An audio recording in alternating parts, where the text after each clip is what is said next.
Welcome, ladies and gentlemen, to the Comedy of Errors by William Shakespeare. I will be your host for this evening, Icarus the Talking Dog.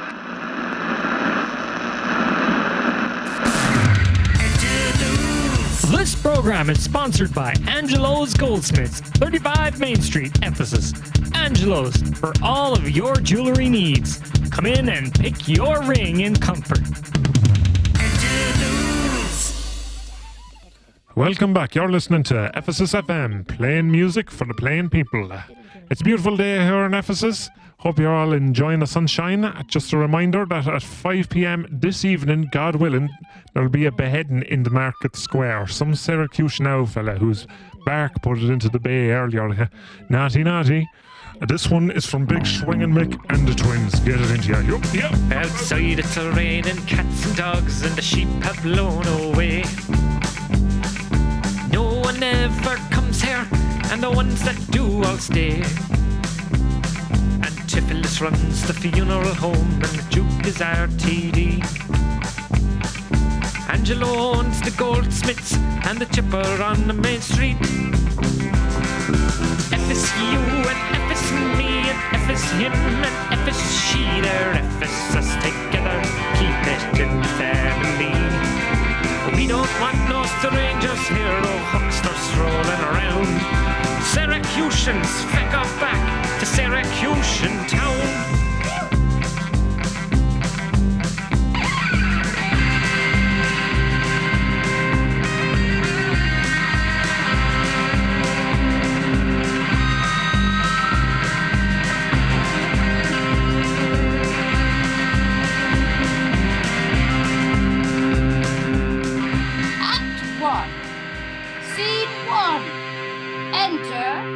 The Duke of Ephesus, Aegean of Syracuse, and an unruly crowd. Let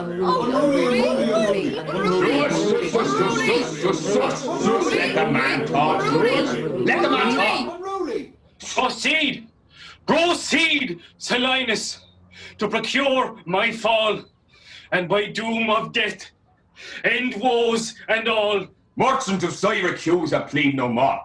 I am not partial to infringe our laws. Good man, the Duke. The enmity and discord which of late sprung from the rancorous outrage of your Duke to merchants, our well-dealing countrymen, excludes all pity from our threatening looks. That's the man. It hath in solemn synods been decreed both by the Syracusians and ourselves to admit no traffic to our adverse town. That's the man, the Duke. More. If any born at Ephesus be seen at Syracusian mats and fairs, again, if any Syracusian born come to the Bay of Ephesus, he dies. His goods confiscate to the Duke's dispose unless 1,000 marks be levied to quit the penalty and to ransom him. That's the law. Thy substance, valued at the highest rate, cannot amount unto 100 marks. Therefore, by law, thou art condemned to die. You're a dead man. Yet this my comfort. When your words are done, my woes end likewise with the evening sun. Kill him, the Duke. Well, Kill him. Syracusians, say in brief the cause why thou departest from thy native home, and for what cause thou camest to Ephesus. A heavier task could not have been imposed than I to speak my griefs. Unspeakable. In Syracuse was I born, and wed unto a woman happy but for me. With her I lived in joy.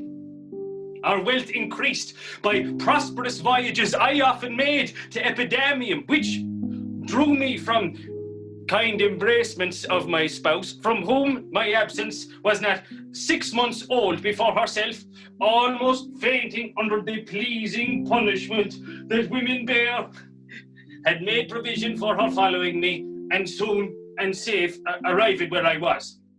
There had she not been long, but she became a joyful mother of 2 goodly sons, and, which was strange, the one so like the other, as could not be distinguished but by name. Twins. That very hour, and in the self-same inn, a mean woman was delivered of such a burden, male twins, both alike. Those, for their parents were exceeding poor, I bought and brought up to attend my sons. What is that a twins? My wife made daily motions for our home return. Unwillingly, I agreed. Alas, too soon we came aboard. Kill him, the Duke! Kill him! A league from Epidamium had we sailed before the always wind-obeying deep did convey a warrant of immediate death. The sailors left the ship, then sinking right to us. My wife, more careful for the latter born, had fastened him into some small spare mast. To him, one of the other twins was bound, whilst I was like heedful of the other. The children thus disposed, my wife and I fastened ourselves at either end of the mast, and floating straight, was carried towards Corinth, as we thought. Where's your wife now? At length, the sun gazing upon the earth, dispersed those vapours that so offended us. The seas waxed calm, and we discovered 2 ships from far, of Corinth, of Epidaurus, this. But ere they came, oh, let me say no more. Oh, come on. Nay, forward, old man. Do not break off so, for we may pity, though not pardon thee. Oh! Had the gods done so, I had not now worthily termed them merciless to us. For ere the ships could meet by twice 5 leagues, we were encountered by a mighty rock. Our helpful mast was splitted in the midst, so that in this unjust divorce of us, fortune had left to both of us alike what to delight in and what to sorrow for. Oh, this is awful sad. My wife! Oh! Kill him, the Duke! Kill him! Oh, no, Padre. Poor soul! Was carried with more speed before the wind. And in my sight they 3 were taken up by fishermen of Corinth, as we thought. At length, another ship had seized on us, and knowing whom it was their hap to save, homeward did they bend their course. But thus have you heard me severed from my bliss, that by misfortunes was my life prolonged, to tell sad stories of my own mishaps. And for the sake of them thou sorrowest for, do me the favour to dilate at full. No, the Duke. To dilate at full what have befallen of them indeed till now.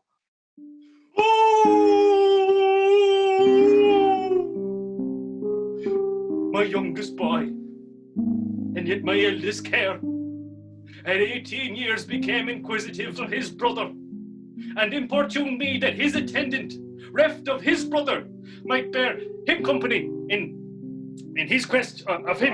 It's a tragedy. 5 summers have I spent in farthest Greece. Geese? Did he say geese? Greece. What? 5 summers have I spent in farthest Greece. Oh, Greece. Sorry. 5 summers have I spent in farthest Greece. Roaming clean through the bounds of Asia, and coasting homeward, came to Ephesus, hopeless to find, yet loath to leave unsought, or that or any other place that harbours men. But here must end the story of my life, and happy were I in my timely death, could all my travels warrant me they live. Hapless Aegean, were it not against our laws, against my crown, my oath, my dignity, my soul should sue as advocate for thee. But though thou art adjudged to the death and passage sentence cannot be recalled, but to our honour's great disparagement, yet will I favour thee in what I can. Therefore, merchant, I limit thee this day to seek thy life by beneficial help. Try all the friends thou hast in Ephesus. Good luck with that. Beg thou, or borrow to make up the sum and live. If no, then thou art doomed to die. Hopeless and helpless doth Aegean wend, but to procrastinate his lifeless end. Act 1, Scene 2. Enter Antipholus of Syracuse and his man, Dromio of Syracuse. Whoa-wee! Dromio! Give out. We are of epidemium, lest our goods too soon be confiscated. This very day, a Syracusan merchant. A Syracusan merchant? Yeah. A Syracusan merchant is apprehended on arrival here and, not being able to buy out his life, according to the statute of the town, dies ere the weary sun set in the west. Now, here is our money that you have to keep. What?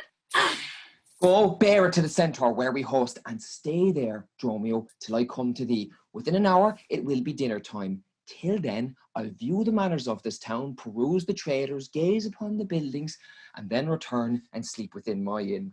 For with long travel, I am stiff and weary. Get thee away.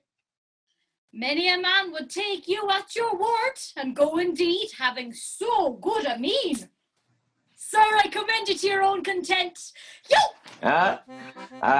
Trusty villain. Yea, that very oft when I am dull with care and melancholy, lightens my humour with his merry jests.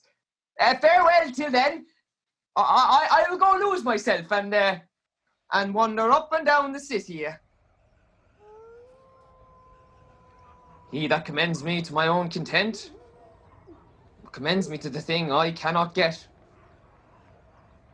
I to the world am like a drop of water that in the ocean seeks another drop, who falling there to find his fellow forth, unseen, inquisitive, confounds himself. So I, to find a mother and a brother, in quest of them, unhappy lose myself. Here comes the almanac of my true day. How now? How chance thou art returned so soon? Return so soon? Rather approach too late. What's with the hat?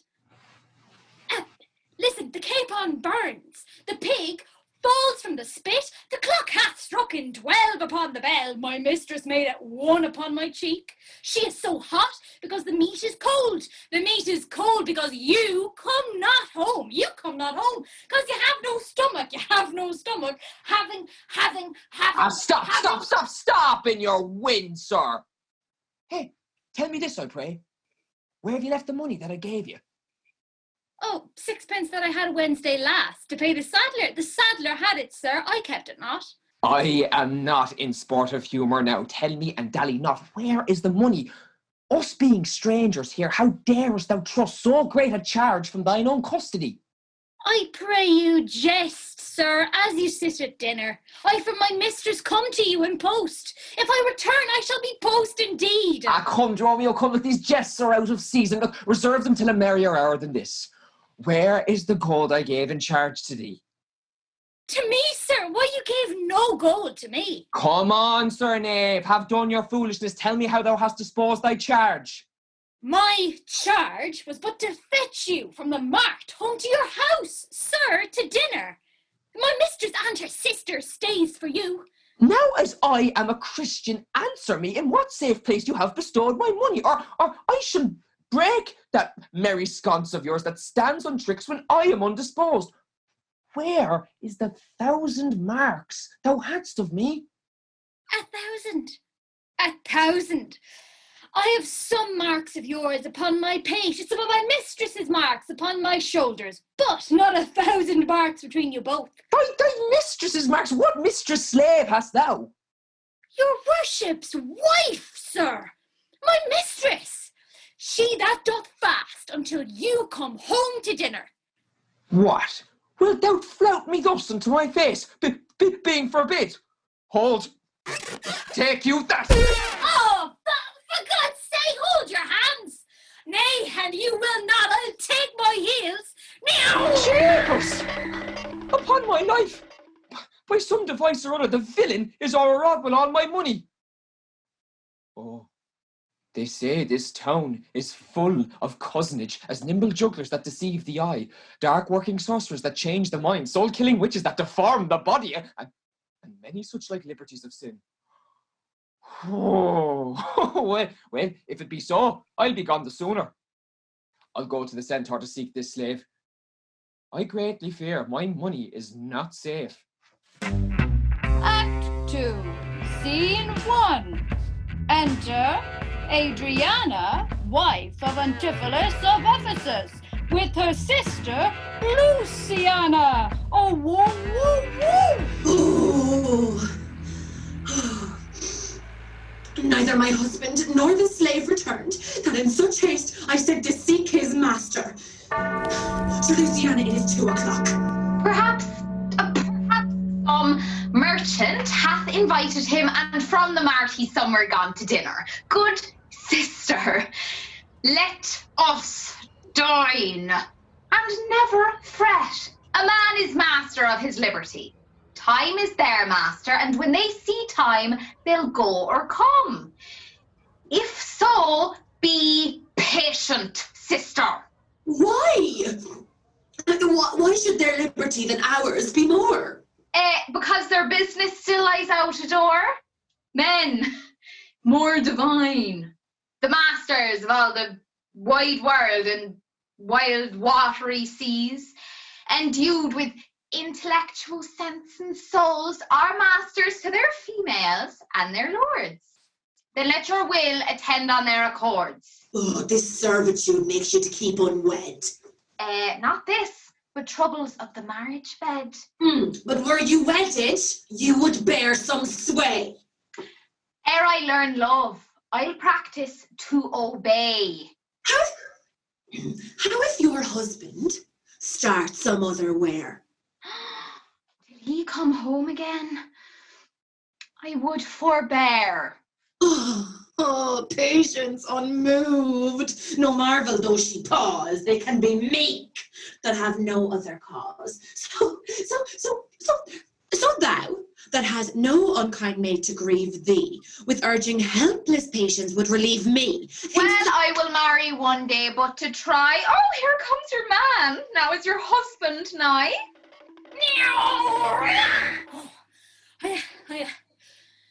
Say, is your tardy master now at hand? Nay, he's a two-hand with me, and that my 2 ears can witness. But say, didst thou speak with him? Knowest thou his mind? Aye, he told me his mind upon mine ear, but through his hand I could scarce understand it. Spake he so doubtfully thou couldst not feel his meaning? Nay, he struck so plainly that I could too well feel his blows, and withal so doubtfully that I could scarce understand them. But say, I prithee, is he coming home? Seems he hath great care to please his wife, not. Why, mistress, sure my master is horn mad. Horn mad? Thou villain. I mean not cuckold mad, but sure, he is stark mad. When I desired him to come home to dinner, he charged me with 1,000 marks in gold.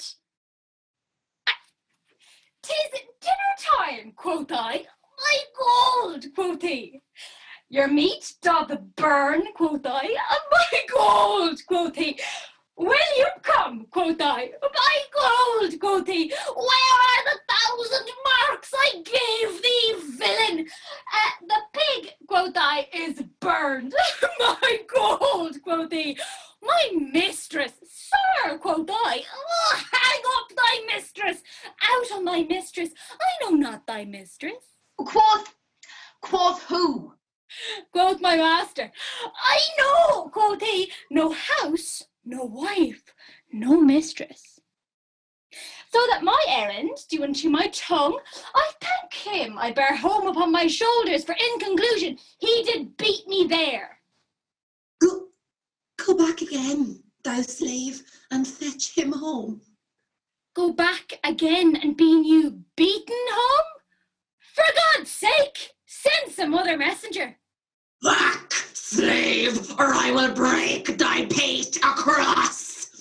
And he will bless that cross with other beating. Between you, I'll have a holy head. Hence, prating peasant, fetch thy master home.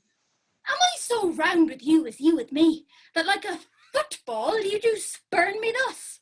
You spurn me hence, and he will spurn me hither. If I last in this service, you must case me in leather. Meow! Fie. How impatience loureth in your face. Oh. His company must do his minions grace, whilst I, at home, starve for a merry lot from him. Hath homely age the alluring beauty took from my poor cheek? Then he hath wasted it. Are my discourses dull? Barren my wit? If voluble and sharp discourse be marred, unkindness blunts it more than marble hard.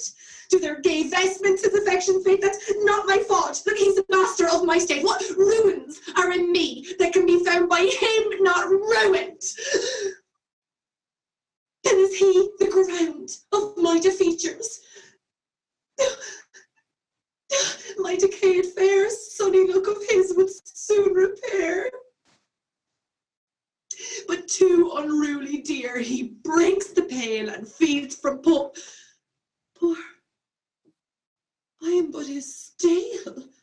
Oh, self-harming jealousy, fie, beat it hence. Unfeeling fools can with such wrong dispense. I know his eye doth homage otherwhere. Sister, you know, he promised me a chain. With that alone a love he would detain, to keep fair quarter with his bed. Since that my beauty cannot please his eye, I'll weep what's left away, weeping die.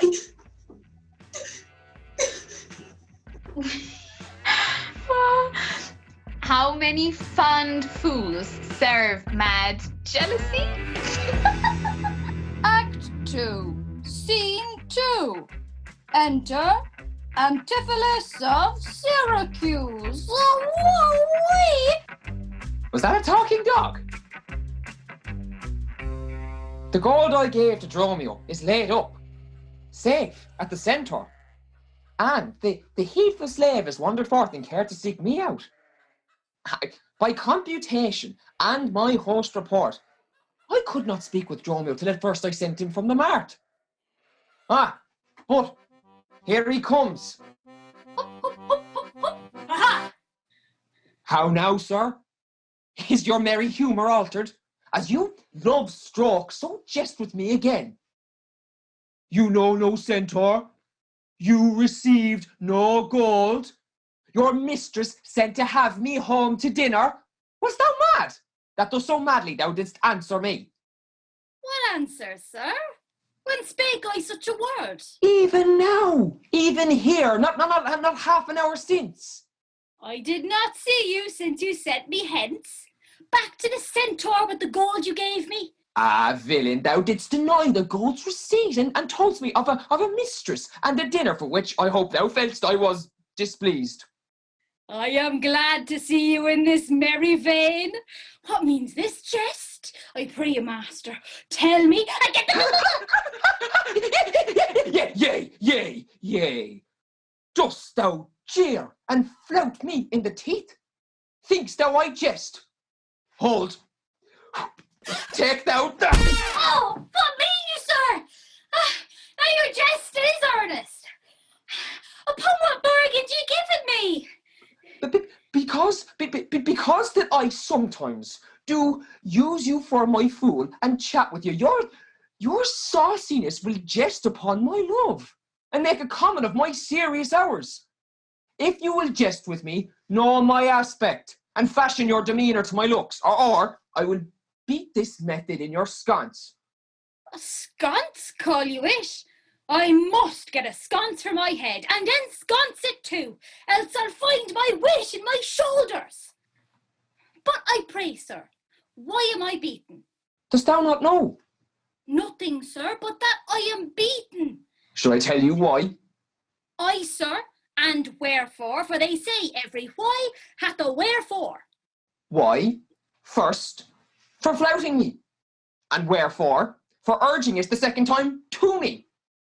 Was there ever any man thus beaten out of season, that in the why and the wherefore there is neither rhyme nor reason? Well, sir, I thank you. Oh, thank me, sir, for what? Why, sir, for this, something that you've given me for nothing. Well, I'll make you amends next to give you nothing for something, eh? But pray, sir, is it dinner time? Nay, sir, I think the meat wants that I have. In good time, sir, what's that? Basting. Oh, well then, sir, 'twill be dry. Why then, sir, I pray you eat none of it. Oh, your reason? Lest it make you choleric and purchase me another dry basting. Oh, well, learn to jest in good time. There's a time for all things. Antipholus! Hey, what's that? Who wafts us yonder? I, Antipholus. Look strange and frown. Some other mistress had thy sweet aspects. I am not Adriana, nor thy wife. The time was once when thou unurged wouldst vow that never words were music to thine ear, that never object pleasing in thine eye, that never touch well welcome to thine hand, that never meat sweet savoured in thy taste, unless I spake or looked or touched or carved to thee. How comes it now, my husband? Oh, how comes it that thou art then estranged from thyself? That's a wig!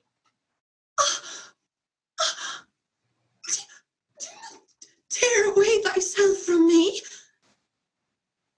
For no, my love, is easy mayst thou fall a drop of water. Mingle then does drop again without addition or diminishing, as take from me thyself and not me too.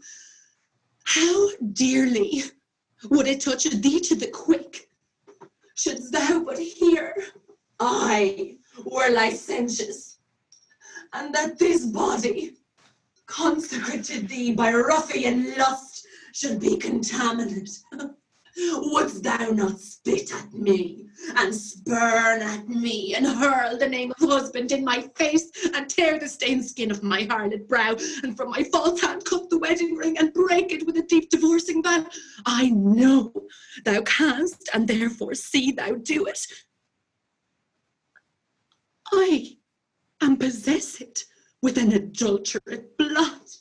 My blood is mingled with the crime of lust, for if we two be one, and thou play false, I do digest the poison of thy flesh, being strumpeted by thy contagion. Keep then fair league, and truce with thy true bed.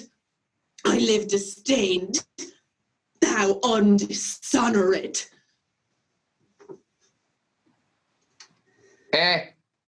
Plead you to me, fair dame. I know you not.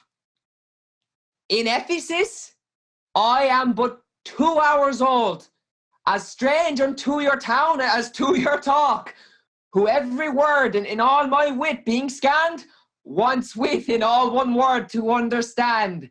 Fie!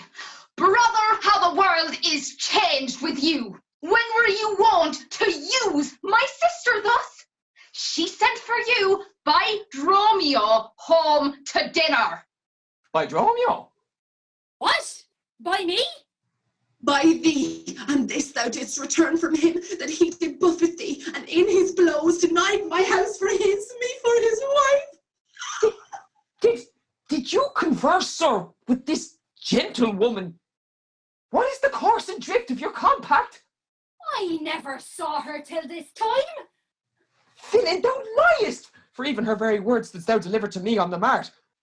I never spake with her in all my life. How can she thus call us by our names, unless it be by inspiration? I see how ill agrees it with your gravity to counterfeit thus grossly with your slave, abetting him to thwart me in my mood. Be it my wrong, you are from me exempt. But wrong not that wrong with the more content. Come, I will fasten on this sleeve of thine. Thou art an elm, my husband, I a vine, whose weakness, married to thy stronger state, makes me with thy strength to communicate. If aught possess thee from me, it is dross, usurping ivy, briar, or idle moss, who all for want of pruning, with intrusion, infect thy sap, and live on thy confusion. Yeah, to me she speaks. She moves me for her theme. What? Was I married to her in my dream? Or sleep I now and think all this? What error drives our eyes and ears amiss? Until I know this sure uncertainty, I'll entertain this offered fallacy. Oh, Dromio, go bid the servants spread for dinner. Over my beads I cross me for a sinner.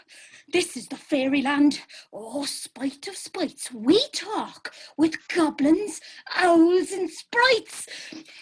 If we obey them not, this'll ensue. They'll suck our breath, or pinch us black and blue. Dromio, why pratest thou to thyself and answerest not? Dromio, thou snail, thou slug, thou sot. I am transformed, master, am I not? I think thou art in mind, and so am I. Nay, sir, both in mind and in my shape. Sir, to dinner. Dromio, keep the gate. Husband, I'll dine above with you today. Dromio, sirrah, if any ask you for your master, say he dines forth and let no creature enter. Come, sister. Dromio, play the porter well. Master, shall I be porter at the gate? Aye, and let none enter, lest I break your pate. Okay. Am I in earth, in heaven, or in hell? Sleeping or waking, mad or well advised? No, none to these, and to myself disguised. I'll say as they say, and persevere so. And in this midst, at all adventures go. Act 3, Scene 1. Enter Antipholus of Ephesus, Angelo the goldsmith, and poor Balthazar. Oh, wah, wah, wah. Good, Signor Angelo. No, you must excuse us all. My wife is shrewish when I keep not ours. Say that I lingered with you at your shop to see the making of her carcanet, and that tomorrow you will bring it home. Beep, beep, beep. But here's a villain that would face me down. Oh, he met me on the mart, and that I beat him and charged him 1,000 marks in gold, and that I didst deny my wife and house. Thou drunkard, thou. What didst thou mean by this? Say what you will, sir, but I know what I know, that you did beat me on the mart. I've got your hand to show. Romeo.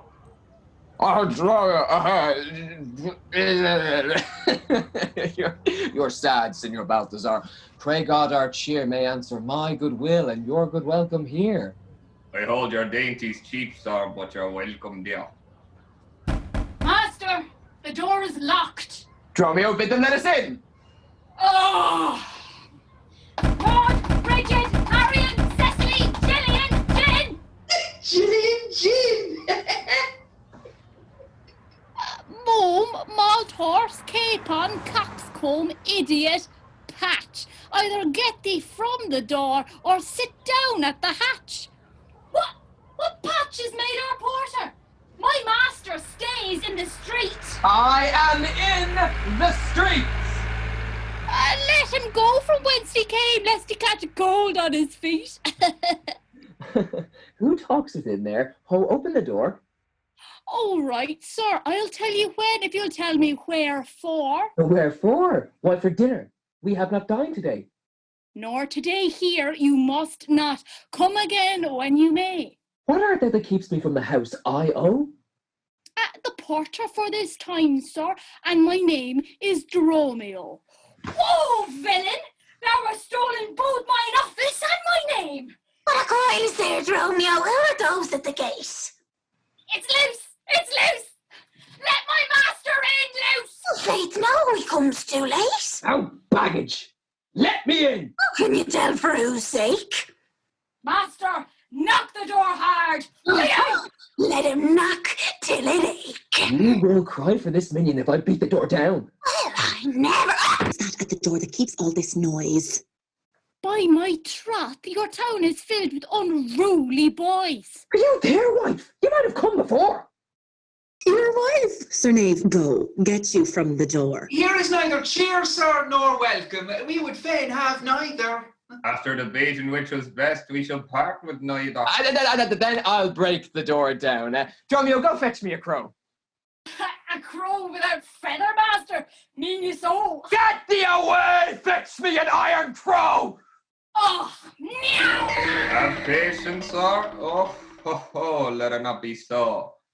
Herein you are against your reputation, and draw within the compass of suspect the unviolated honour of your wife. Be ruled by me. Depart in patience, and let us to the Tiger, all to dinner.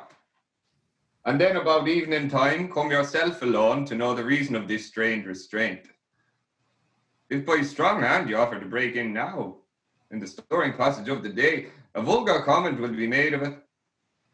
Yeah, and that, supposed by the common route of your yet unguarded estimation, that may, with foul intrusion, enter in and dwell upon your grave when you are dead. Dead? Yeah, dead. For slander lives upon succession, forever housed where it gets possession. You have prevailed. I will depart in quiet, and despite of mirth, mean to be merry. I know a wench of excellent discourse, pretty, witty, and wild, and yet too gentle. There will we dine. And this woman that I mean, my wife, have oftentimes upbraided me withal. To her we will to dinner. Now, Angelo, get thee home and fetch the chain. By this I know 'tis made. Bring it, I pray you, to the porpentine, for there's the house. That chain will I bestow, be it for nothing but to spite my wife, upon my hostess there. Good sir, make haste. Since my own doors refuse to entertain me, I'll knock elsewhere to see if they'll disdain me. I'll meet you at that place some hour hence. Do so, do so. Mon Balthazar, eh? This jest shall cost me some expense. Act 3, Scene 2. Enter Antipholus of Syracuse and Luciana. Ooh! May it be, and may it be that you have quite forgot a husband's office. Look, Antipholus, if you did wed my sister for her wealth, then for her wealth's sake, use her with more kindness. Or, if you like, elsewhere, do it by stealth. Muffle your false love with some show of blindness. Let not my sister read it in your eye. Be not thy thy tongue thy own James orator. Look sweet, speak fair, become disloyalty, apparel vice like virtue's harbinger. Bear a fair presence, though your heart be tainted. Teach sin the carriage of a holy saint. Be secret false. What need she be acquainted? No, what? Simple thief brags of her own, of his own attaint. 'Tis double wrong to truant with my bed, with your bed, and let her read it in thy looks at board. Alas, poor women, make us but believe, being compact of credit, that you love us. Then, gentle brother, get you in again. Comfort my sister, cheer her, call her wife. 'Tis holy sport to be a little vain when the sweet breath of flattery conquers strife. Sweet mistress, what your name is else I know not, nor by what wonder do you hit on mine. Antipholus. Antipholus, sir! Yeah, oh, that's lovely. Are you a god?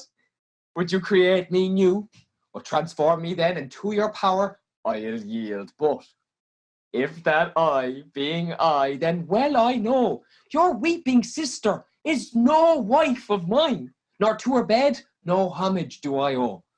Far more to you do I decline. Oh, train me not, sweet mermaid, with thy note, to drown me in thy sister's flood of tears. Sing, siren, for thyself, and I will dote. Oh, spread over the silver waves with thy golden hairs, and as a bed I'll take them there and lie, and in that glorious supposition think, he gains by death that had such means to die. Let love, being light, be drowned as she sink. What?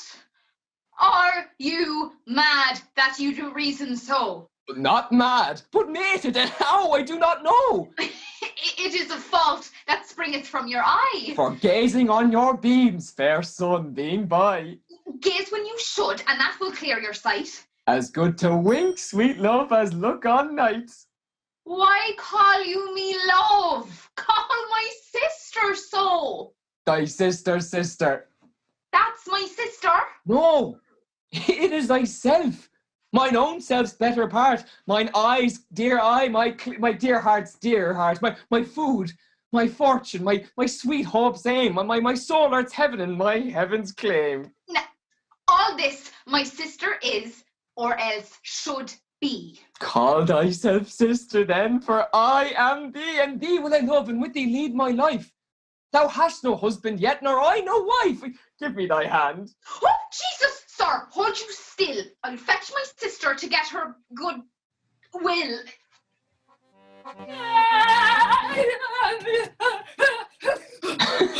How now, Dromio? Where runst thou so fast? Am I Dromio? Am I your man? Am I myself? Thou art Dromio, thou art my man, thou art thyself. I am an ass. I am a woman's man, and I am beside myself. A what woman's man? How beside thyself? Sir, beside myself, as I am due unto a woman, one who claims me, one who haunts me, one that would have me. What claim lay she to thee?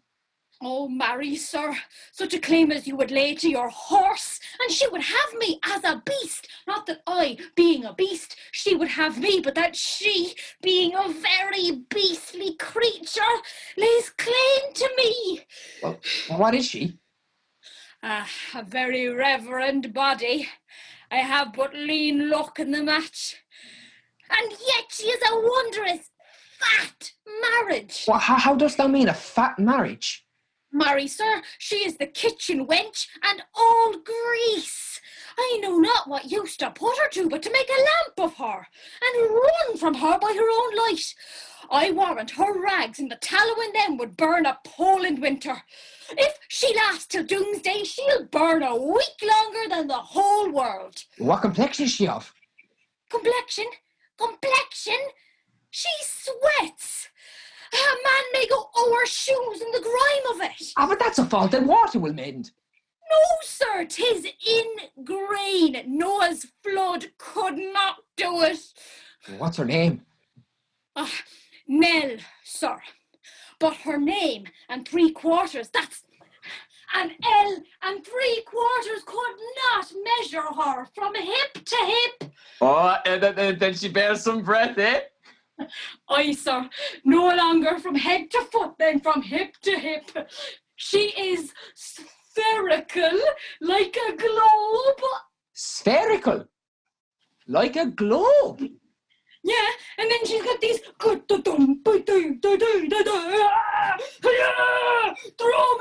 Dromio, wherefore art thou, Dromio? And then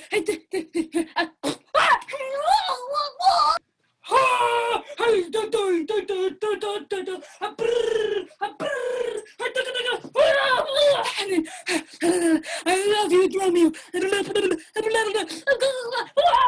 Go away!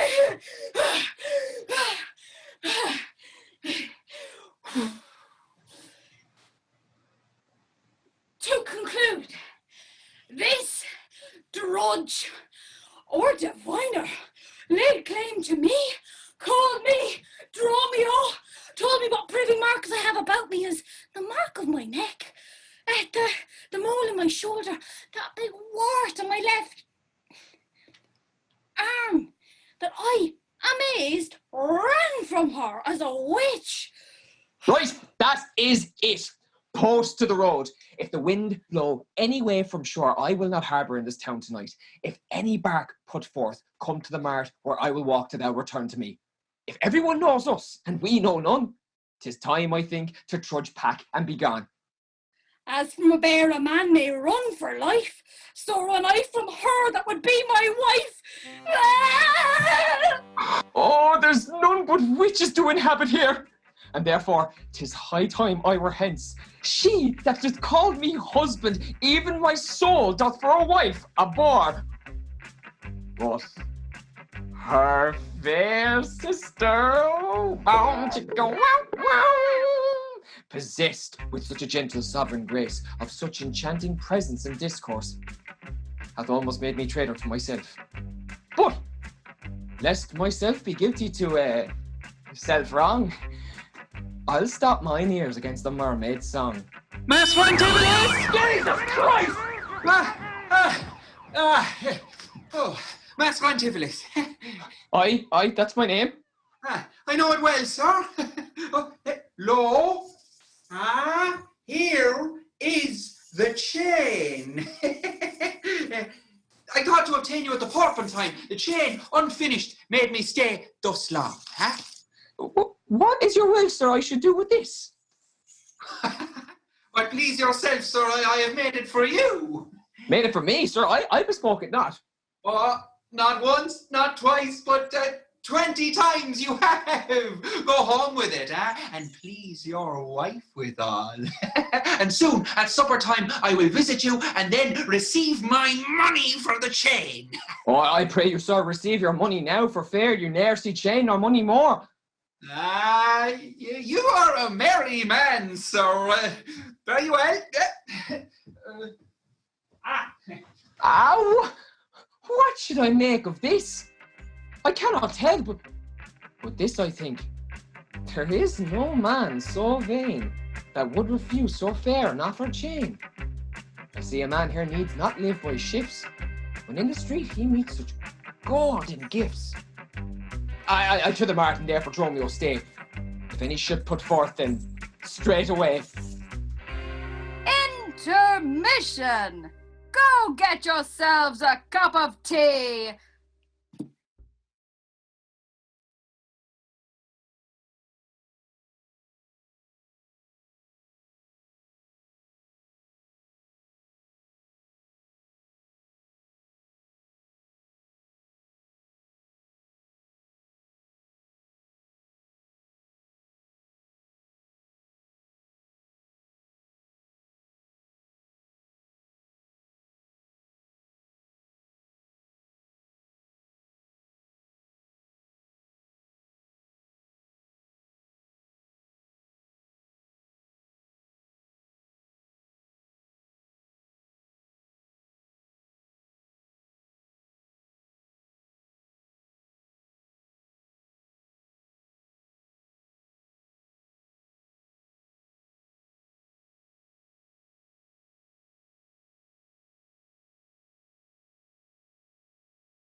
Welcome back to the Comedy of Errors.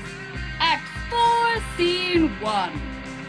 Enter a merchant fella, Angelo the goldsmith, and an officer hide the drink. Nina? Nina. Yeah.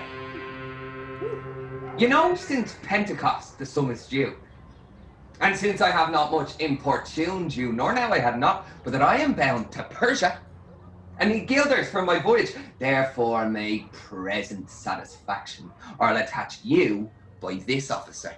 Nina, Nina. Even just the sum that I owe to you is growing to me by Antipholus. And in the instant that I met with you, he had of me a chain. At 5 o'clock, I shall receive the money for the same. Please that you walk with me, down to his house. I will discharge my bond, and thank you too. Nina, Nina. That labour may you save. See where he comes. Right. While I go to the goldsmith's house, go thou and buy a rope's end. That will I bestow among my wife and her confederates for locking me out of my doors by day. Oh, but soft, I see the goldsmith. Get thee gone, buy thou a rope, bring it home to me. I buy £1,000 a year. I buy a rope. To Antipholus! Well, a man as well hope up that trusts to you. I promised your presence and the chain, but neither chain nor goldsmith came to me. Saving your merry humour, here is the note. How much your chain weighs to the utmost carat, which doth amount to 3 odd ducats more than I stand debted to this gentleman. I pray you, see him presently discharged, for he is bound to Persia, and stays but for it. I am not furnished with the present money, and besides, I have some business in the town. Good signor, take the stranger to my house, and with you take the chain, and bid my wife disperse the sum of the receipt thereof. Perchance I will be there as soon as you. Then you will bring the chain to her yourself.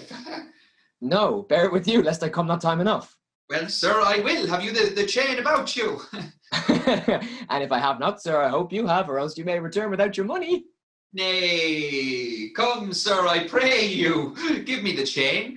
Both wind and tide stays for this gentleman. And I, to blame, have held him here too long.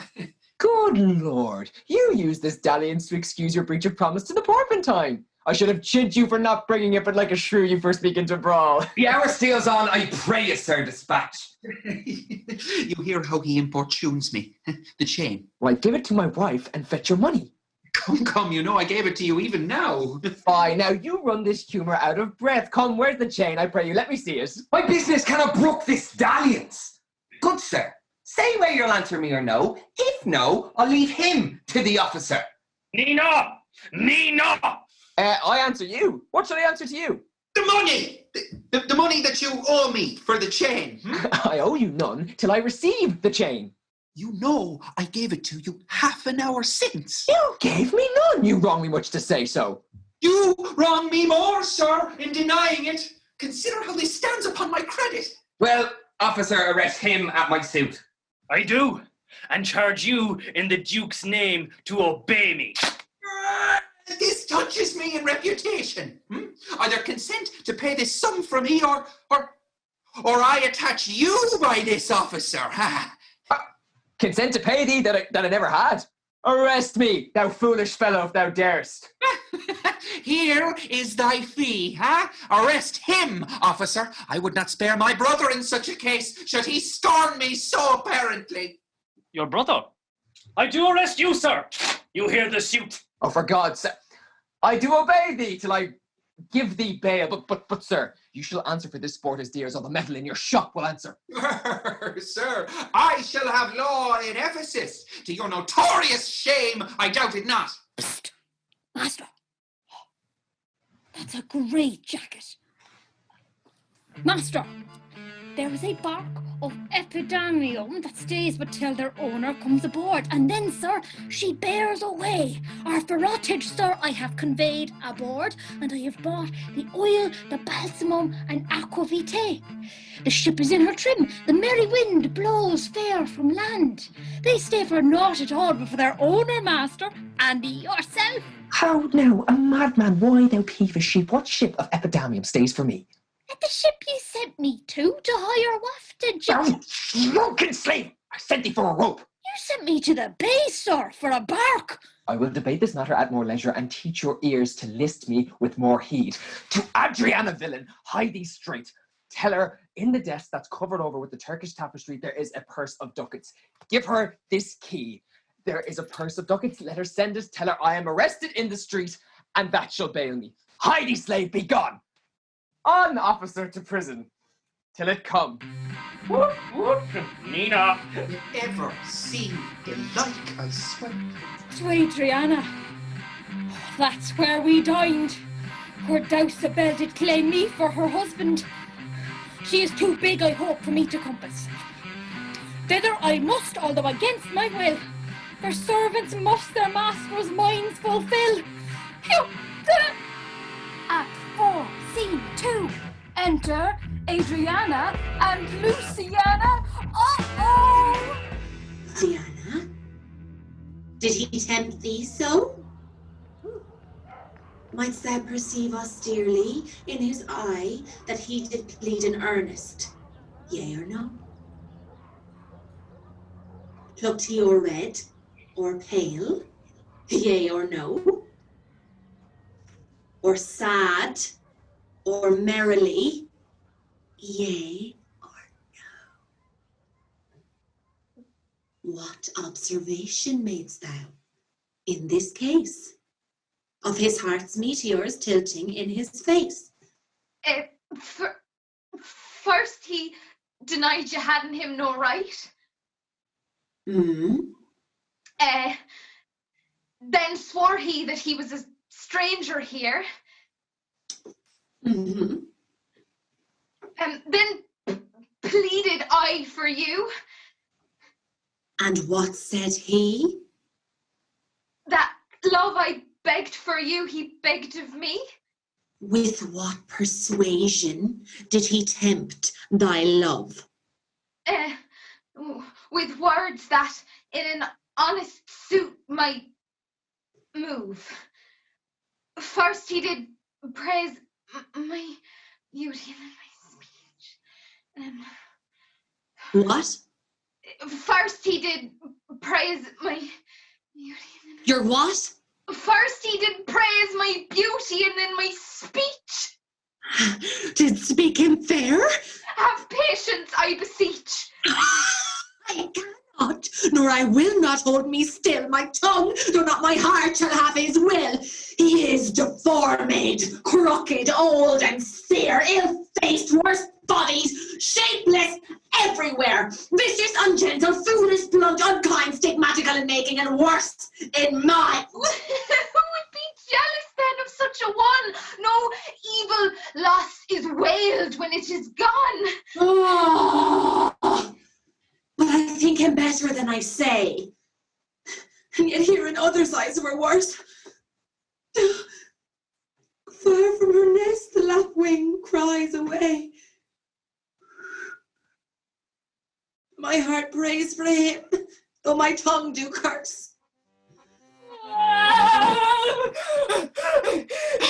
Here, go, the desk, the purse. Speak now, make haste.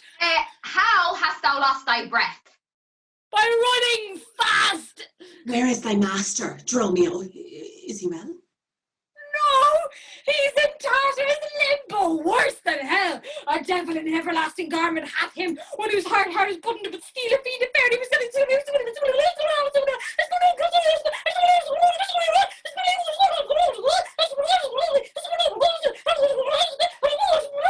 he is arrested. Arrested? Arrested! Jesus! Will you send him, mistress, redemption, the money in his desk? Go, fetch wretched sister. This I wonder at, that he, unknown to me, should be in debt. Tell me, was he arrested on a band? No, not in a band, but on a stronger thing. A chain, a chain! Oh, Dromio, there's the money. Bear it straight. Oh, and bring thy master home immediately. Come, sister. I am pressed down with conceit.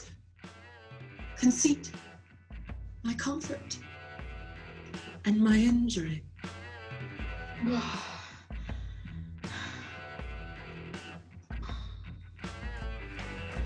Act 4, Scene 3. Enter Antipholus of Syracuse wearing his new bling. Bow chicka wow wow wow. La la la. Ah, hey! There is not a man I meet but doth salute me, as if I were some well-acquainted friend. And everyone doth call me by my name. Oh, hey! Some tender money to me, some invite me, some other give me thanks for kindness. Thanks for the kindness. No problem at all. Yeah. Some offer me commodities to buy. Even now, a tailor called me in his shop and showed me silks that he had bought for me, and therewithal took measure of my body. Master, here's the gold you sent me for. What? Have you got the picture of old Adam new apparelled? What gold is this? What Adam dost thou mean? Not that Adam that kept the paradise, but that Adam that keeps the prison. He that goes in a calf's skin that was killed for the prodigal. He that came behind you, sir, like an evil angel and bid you forsake your liberty. I understand thee not. No? Jesus! Oh, thou meanst an officer. Hi, sir, the sergeant of the band. Oh, well, they're resting your foolery. Is there any ship put forth tonight? May we be gone? Sir, I brought you word an hour since that the bark expedition put forth tonight. And then were you apprehended by the sergeant. Here are the angels that you sent for to deliver you. This fella is distraught, and so am I. And here we wander in illusions. Some blessed power, deliver us from hence. Jesus Christ! Well met, Master Antipholus. Oh, I see, sir, you found the goldsmith now. Is that the chain you promised me today? Satan, avoid! I charge thee, tempt me not! Master, is this Mistress Satan? Oh, it is the devil! Nay, sir, she is the devil's dam, and she will burn. Come not near her. Yeah, your man and you are marvellous, merry sir. Will you go with me? Resume our dinner here. Master, if you do but speak a long spoon. Why, Dromio? Marry, sir, he must need a long spoon that must eat with the devil. Oh, avoid them, fiend! What tells me thou of supping? Thou art, as you are all, a sorceress. I just conjure thee to leave me and be gone. Okay, give me the ring of mine you had at dinner, or for my diamond, the chain you promised. And I'll be gone, sir, and not trouble you, you fucking weirdos. Time out.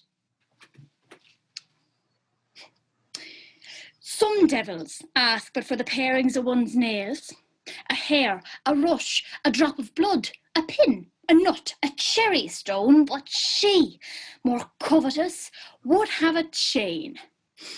Master, be wise, and if you give it her, the devil will shake the chain and fright us with it. I pray you, sir, my ring, or else the chain. I hope you do not mean to cheat me so. Avaunt, thou witch! Come, Dromio, let us go!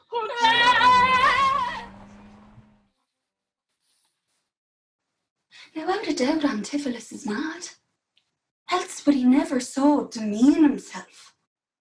A ring he had to mine worth 40 ducats, and for the same he promised me a chain. But one another he denies me now. And the reason, I gather, he is mad, besides this present instance of his rage, is a mad tale he told today at dinner, of his own doors being shut against his entrance. Be like his wife. Acquainted with his fits, on purpose shut the doors against his way.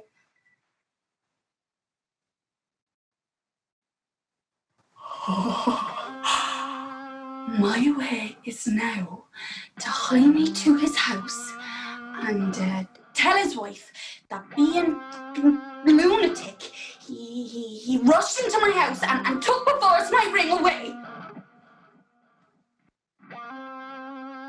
This course I fit his choose, for 40 ducats is too much to lose. At scene 4, enter Antipholus of Ephesus and another officer. Hide the cans, lads! Whoa. Hey. Fear me not, man. Huh? I will not break away. I'll give thee, ere I leave thee, so much money to warrant thee as I am rested for. My wife is in a wayward mood today. And she'll not likely trust the messenger that I should be attached in Ephesus. I tell you, 'twill sound harshly in her ears. Ah, here comes my man. I think he brings the money. How now, sir? Have you that I sent you for? Here's that. I warrant we'll pay them all. But where's the money? Oh, why, sir, I gave the money for the rope. 500 ducats, villain, for a rope. 500? Yeah. To what end did I bid thee hie thee home? To a rope's end, sir, and to that end I am returned. Ah, and to that end, sir, I will welcome you. Good! Ah! Good sir, good sir. Be patient. Nay, 'tis for me to be patient. I am in adversity. Good now, hold thy tongue.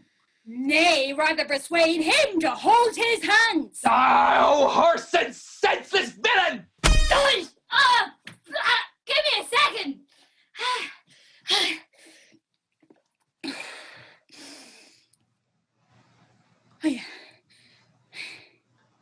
I have served him from the hour of my nativity until this instant, and I have received nothing at his hands for my service but blows. When I am cold, he heats me with beating. When I am warm, he cools me with beating.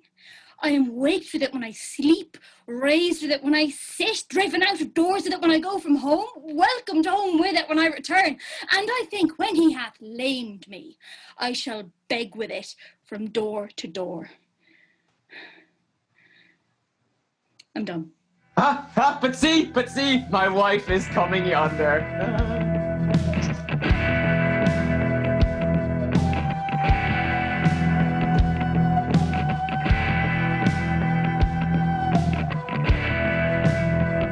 Mistress, respect your end, or rather beware the rope's end. Wilt thou still talk? Well, how say you now, huh? Is not your husband mad? Oh, his instability confirms no less. Good Dr. Pinch. Yes? You are a conjurer. Establish him in his true sense again, and I will please you what you will demand. Oh, lass, fiery and sharp he looks. Mark how he trembles in his ecstasy.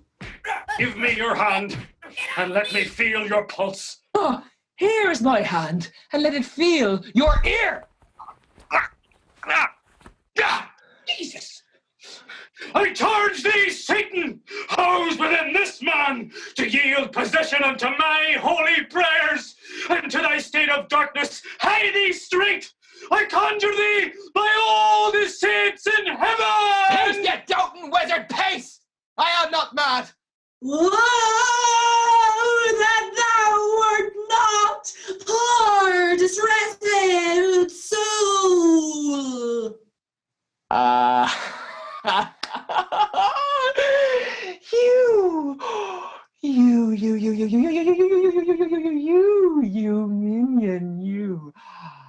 Are these your customers? Eh? Did this companion here with the saffron face revel and feast at my house today, whilst upon me the guilty doors were shut, and I denied enter to my house? Oh, husband. God doth know you dined at home. Where had you remained until this time, free from these slanders and this open shame? Dined at home! Romeo, what sayest thou? Sir, sooth to say, you did not dine at home. Were not my doors locked up and I shut out? Birdie, your doors were locked and you shut out. Did not she herself revile me there?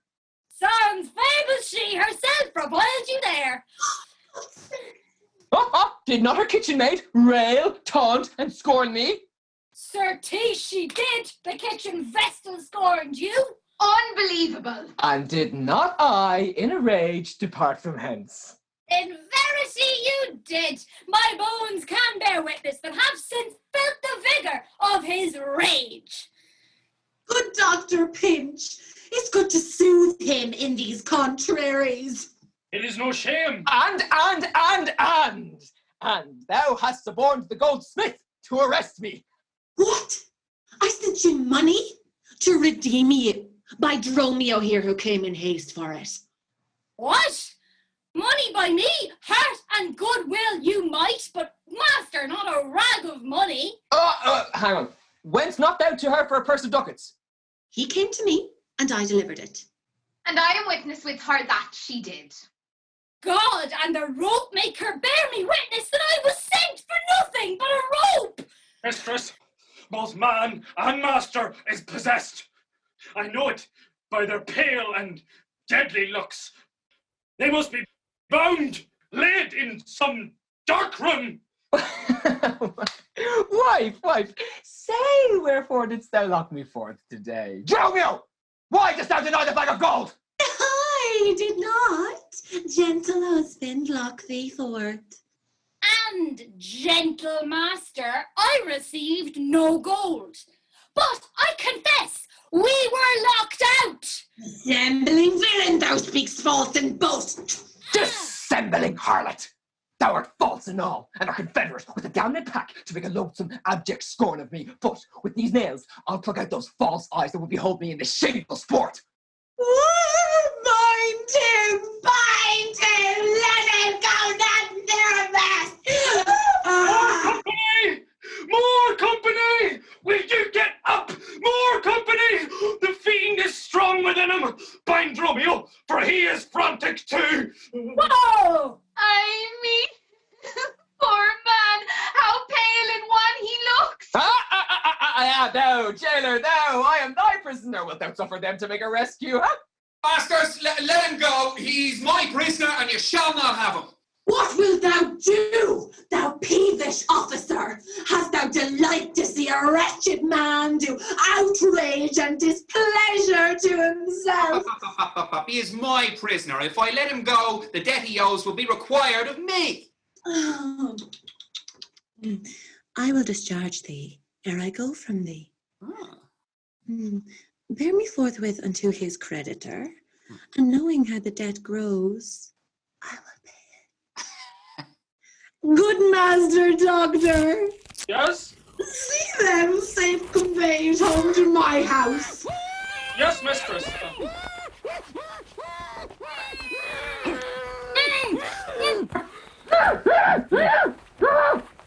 Come on. Come on, you two.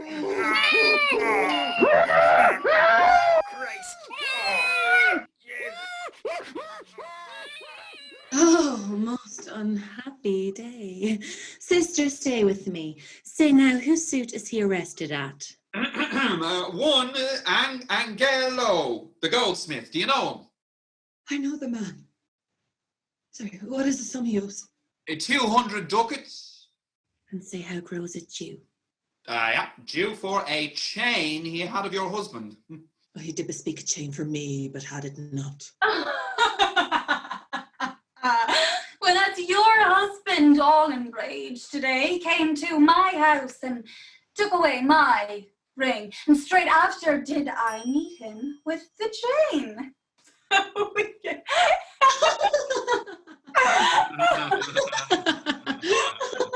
It may be so, but I did never see it. Come, officer, bring me where the goldsmith is. I long to know the truth hereof at large. Yeah!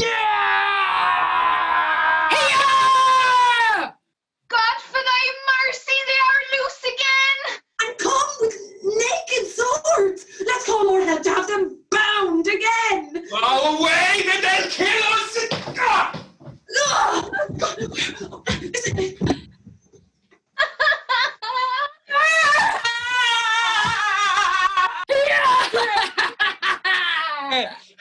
I see these witches are afraid of swords. Sheena would be your wife now, run from you! Yay! Come to the centre, fetch your stuff from hence. I long that we were safe and sound aboard. Faith, stay here this night. They will surely do us no harm. You saw them speak us fair, give us gold. Methinks they are such a gentle nation that, but for the mountain of mad flesh that claims marriage of me, I could find it in my heart to stay here still and turn witch. Are you joking me? I will not stay tonight for all the town. Therefore, away to get our stuff aboard. All right, so. Act 5, Scene 1. Enter that dodgy-looking merchant fella again, and Angelo the goldsmith. Oh, woo-wee! I am sorry, sir, that I have hindered you, but I protest. He had the chain of me, though most dishonestly he doth deny it. Yeah. How is the man esteemed here in the city? Oh, a very reverend reputation, sir. Of credit, infinite. Highly beloved, second to none that lives here in this city. His word might bear my wealth at any time. Speak softly. Yonder, as I think he walks. Master Antipholus? Come on, Romeo, come on, come on, come on. I'm come in. Master Antipholus? Ah, hiya. 'Tis so. And that self-chain about his neck he did forswear most monstrously to have. Master Antipholus, I do wonder much that you would put me to this shame and trouble, and not without some scandal to yourself, with oaths and circumstance, so to deny this chain which now you wear about your neck so openly. Now, despite the shame, the charge, imprisonment, you have done wrong to this, my honest friend, who but for staying on our controversy had hoisted sail and put to sea today. Now this chain you had of me, can you deny it? I think I did. Well, I never did deny it. Yes, that you did, sir, and forswore it too. Who heard me to deny it or forswear it? These ears of mine thou knowest did hear thee. Fie on thee, wretch! 'Tis pity that thou livest to walk where any honest man resort. Thou art a villain to impeach me thus. I prove mine honour and my honesty against thee presently, if thou darest stand. I dare, and do defy thee for a villain. Whoa! Whoa! Oh, stop! Hold, hurt him not, for God's sake, he is mad. Some get within him, take his sword away, bind Romeo to and bear them to my house again. Run, master! Run, for God's sake, take a house! Oh, this is some priory. In, or we are spoiled! Ah! Be quiet, people! Where hath throng you hither? To fetch my poor, distracted husband hence. Let us come in, that we may bind him fast, and bear him home for his recovery. I knew he was not in his perfect wits. I am sorry now that I did draw on him. But how long had this possession held the man? Oh, this week he had been heavy, sour, sad, and much different to the man he was. But till this afternoon, his passion near break into extremity of rage. But hath he not lost much wealth by wreck of sea? Buried some dear friend, hath not else his eye strayed his affection in unlawful love? The sin prevailing much in youthful men who give their eyes the liberty of gazing. Which of these sorrows is he subject to? To none of these. last, namely some love that drew him off from home. Well, you should for that have reprehended him. Why, so I did. Aye, but not rough enough. As roughly as my modesty would let me. Happily in private. And in assemblies too. Aye, but not enough. She never reprehended him but mildly, when he demeaned himself to be rough, rude, and wildly. Why bear you these rebukes and answer not? You betray me to my own reproof. Good people, enter and lay hold of him. No! Not a creature enters my house. Then let your servants bring my husband forth. Neither. He took this place for sanctuary, and it shall privilege him from your hands till I have brought him to his wits again. I will attend my husband, be his nurse, diet his sickness, for it is my office, and will have no attorney but myself, and therefore let me have him home with me. Be patient, for I will not let him start till I've used the approved means I have, with wholesome syrups, drugs, and holy prayers to make of him a formal man again. Therefore depart and leave him here with me.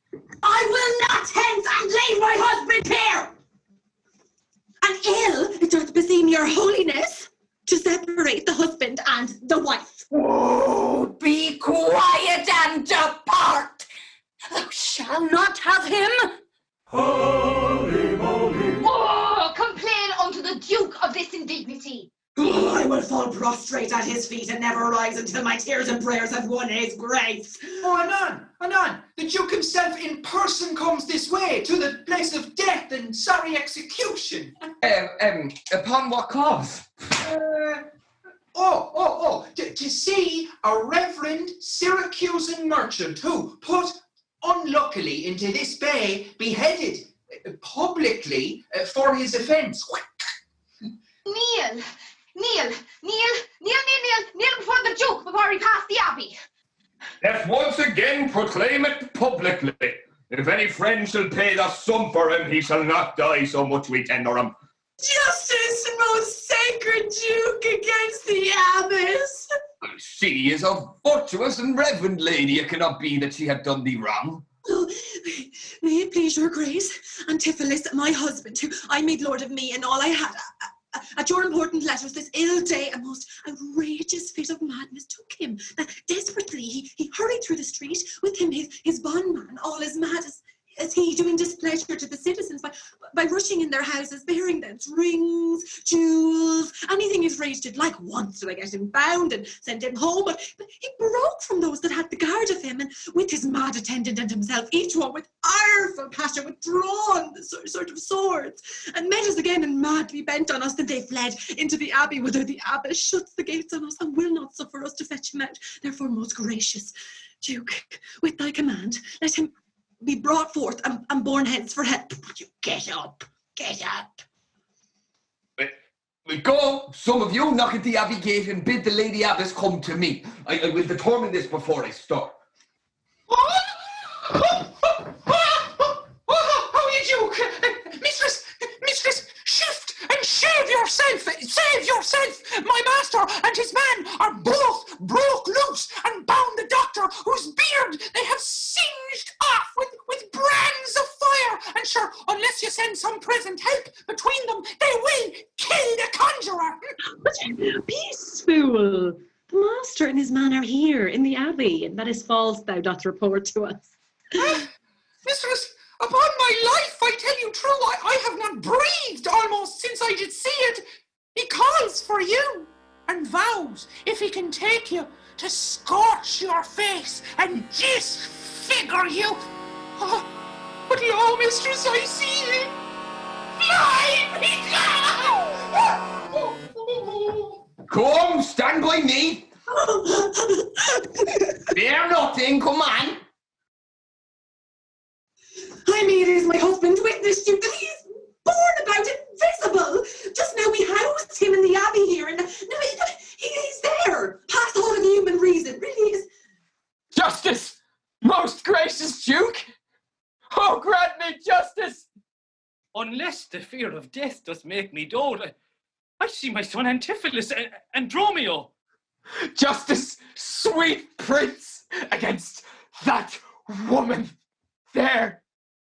She, who thou gavest me to be my wife, that hath abused it and dishonored me, even in the strength and height of injury, beyond imagination is the wrong that she this day hath shameless thrown on me. But discover how and thou shalt find me just. Oh, this day, great Duke, she shut the doors upon me while she with harlots feasted in my house. A grievous fault. Say, woman, didst thou so? No, my good lord, myself, he, and my sister, today to time together. So befall my soul as this is false, he burdens me withal. Ere may I look on thee, nor sleep all night, but she tells to your highness simple truth. Oh, perjured women! They are both forsworn. In this, the madman justly accuseth them. Madman? Madman? My liege! That goldsmith there did swear that I this day received the chain of him for the which God he knows I saw not. For the which he did arrest me. I did obey, sent my peasant home for certain ducats, he with none returned. Then fairly I bespoke the officer to go with me to my house. By that way we met my wife, her sister, and a rabble more of vile confederates. Along with them they brought one Pinch, the hungry, lean-faced villain, that this pernicious slave, forsooth, took him as a conjurer, and then, gazing in my eyes, cries out, I was possessed. Then they bound me, bore me hence, and in a dark and dankish spot left me and my man both bound together, till, gnawing with my teeth, I broke my bonds in sunder, and immediately ran hither to your grace, whom I beseech to give me ample satisfaction for these deep shames and great indignities. My lord, in truth, thus far I witness with him that he dined not at home, but was locked out. But had he such a chain of thee or no? My lord, he had. and when he ran in here, these people saw the chain about his neck. Besides, I will be sworn these ears of mine heard you confess you had the chain of him after you first forswore on the mart, and thereupon I drew my sword on you. It was a gun. Okay, it was a gun. Huh? And then you fled into this abbey here, from whence I think you are come by miracle. I never came within these abbey walls, nor ever didst thou draw thy sword on me. It was a gun. Okay, it was a gun. I never saw the chain, so help me heaven, and this is false. You burden me with all. Why, this is strange. Well, go call the abbess hither. I think you are all mated or stark mad. Most mighty Duke, vouchsafe me speak a word. Haply I see a friend will save my life and pay the sum that may deliver me. Speak freely, Syracuse, what thou wilt. Is not your name, sir, called Antipholus? And is not that your bondman Dromio? Within this hour I was his bondman, sir, but he, I thank him, gnawed into my cords, and now I am Dromio and his man, unbound. I am sure you, both of you, remember me. Why look you strange on me, huh? You know me well. I never saw you in my life till now. Oh, grief has changed me since you saw me last. But tell me yet, dost thou not know my voice? Huh? No, neither. Dromio, nor thou? No, sir, nor I. Not know my voice.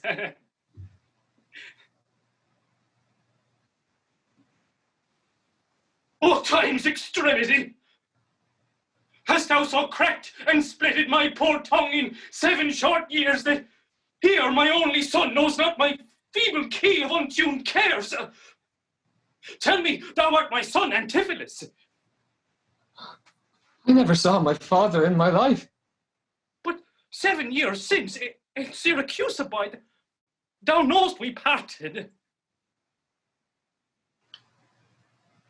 But perhaps, my son, thou shamest to acknowledge me in my misery. The Duke, and all who know me in the city can witness with me that that is not so. I never saw Syracuse in all my life. I tell thee, Syracusian, 20 years have I been patron to Antipholus, during which time he ne'er saw Syracusa. I see thy age and dangers make thee dull.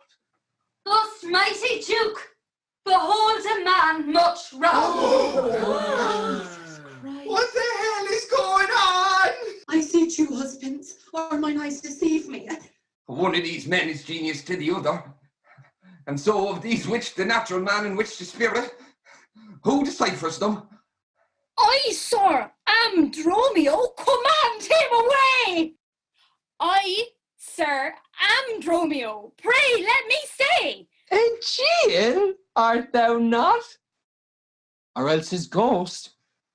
Oh, my old master, who hath bound him here? Whoever bound him, I will loose his bonds and gain a husband by his liberty.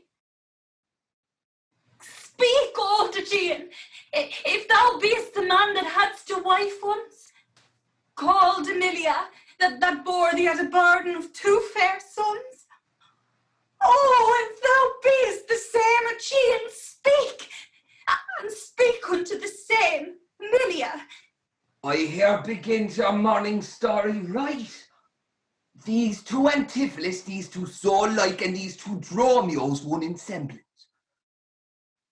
But these are the parents to these children, which accidentally are met together. If I dream not, thou art Amelia. If thou art she, tell me what happened my son that floated with thee on the fatal raft. By men of Epidamium, he and I and the twin, Dromio, all were taken up. But by and by, rude fishermen of Corinth by force took Dromio and my son from me, and me they left with those of Epidamium. What became of them I cannot tell. I to this fortune that should see me in. Antipholus, thou camest from Corinth first. No, sir, not I. I came from Syracuse. I say stand apart, I know not which is which. I came from Corinth, my most gracious lord. And I with him.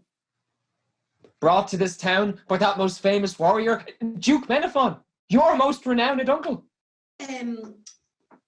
Which one of you two did dine with me today?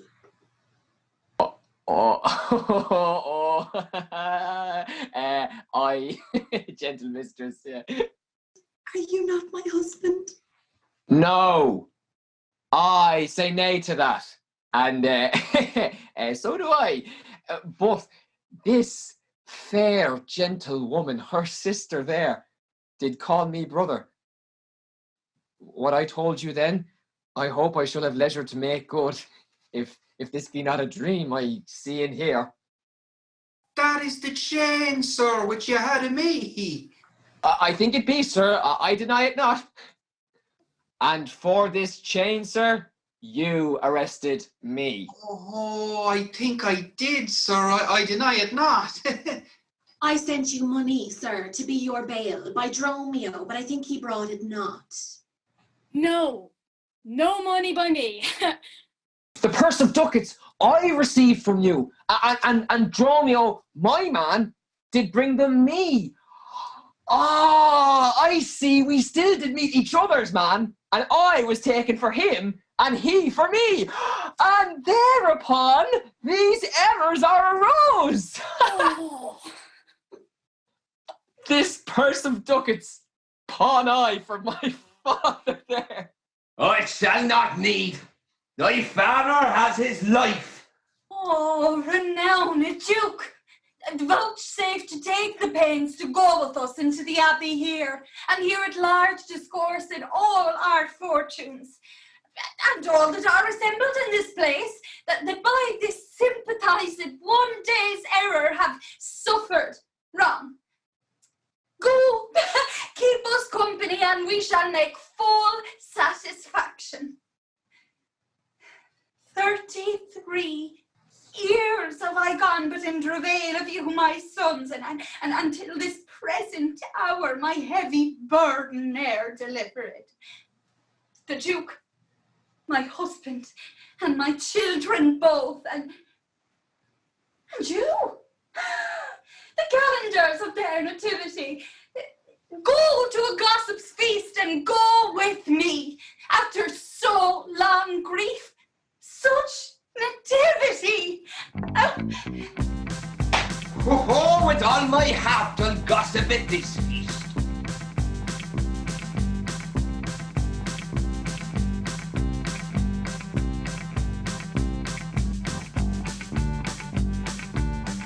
Not quite sure how you get out.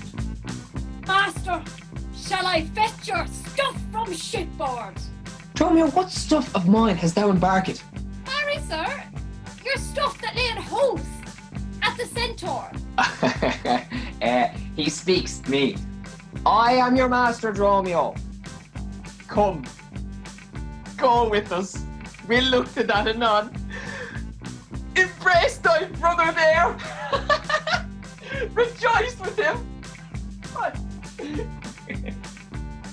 There is a fat friend at your master's house that kitchened me for you today at dinner. She shall now be my sister and not my wife. I think thou art my glass and not my brother. I see by you I am a sweet-faced youth. Will you go in to see their gossiping? Not I, sir. You are my elder. That's a question. How we try it? We'll draw cuts for the seigneur. But till then, lead thou first. Nay, then. Thus, we came into the world as brother and brother. Now, let's go hand in hand, not one before another.